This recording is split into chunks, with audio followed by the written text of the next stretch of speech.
I'm going to quickly answer some of the most common questions I've gotten about how to use my grain mill in everyday baking. And I am a beginner. I just started this like a month ago or less, maybe 3 weeks. So I don't have all the answers, but this is what I've experienced. So, how much longer does it take now if I want to bake, say, cookies or muffins, to do that now that I mill my own flour? So the process is barely different. Before I mix all the ingredients, the first step is just mill your berries. So I put a big bowl under here. I measure out the berries that I need, and I have all my berries right here, my two different kinds that I use the most often. And I measure it out, dump it in, it mills into a bowl. I add all the other ingredients, mix it, do whatever you do, and it's done. So it adds like maybe 2 minutes of measuring out the berries and then them grinding and going into the bowl. So not much time at all. How often do you mill the grain to make flour? So some people are like, oh, do you mill a whole bunch and then store it and use it as you need it? No, I just literally do it every time that I make a baked good. Anytime I need flour, I just measure it out and mill it right then. It takes a minute or two and adds that to the process. And once you mill the flour, if you don't use it right away, it starts to lose its nutrient value. So you never want to use flour that's older than 2 weeks old. And if you want to make it last longer than 24 hours, you want to put it in the fridge right away or freeze it. Does it take more or less berries to get the amount of flour needed for recipes? So I think I've noticed that, like, if a recipe calls for 3 cups of flour, I will mill 2.5 cups or so, just generally, of wheat berries, and that would make the fluffy flour, and it would make about 3 cups. But I actually have learned that the best way to use recipes with fresh milled flour is use grams, because if the recipe says 320 grams of flour, then I can put 320 grams of berries in here, and I'm gonna get 320 grams of flour out. So then it's just really fast and doesn't affect the recipe at all.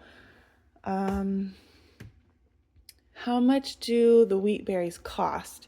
I get my organic wheat berries from Grand Teton Ancient Grains, probably pronouncing that wrong, but they are about $1.50 some per pound for the organic,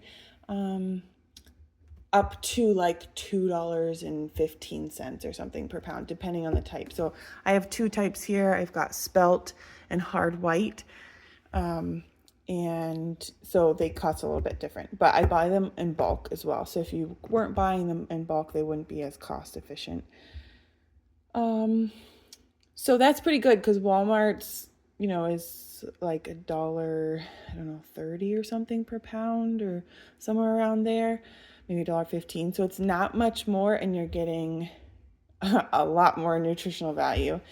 So the 3 big differences that I have experienced so far is that the recipe should be measured in grams. So I actually, right up here next to my wheat berries, I have my little scale, and I just measure them out in grams, which is super simple.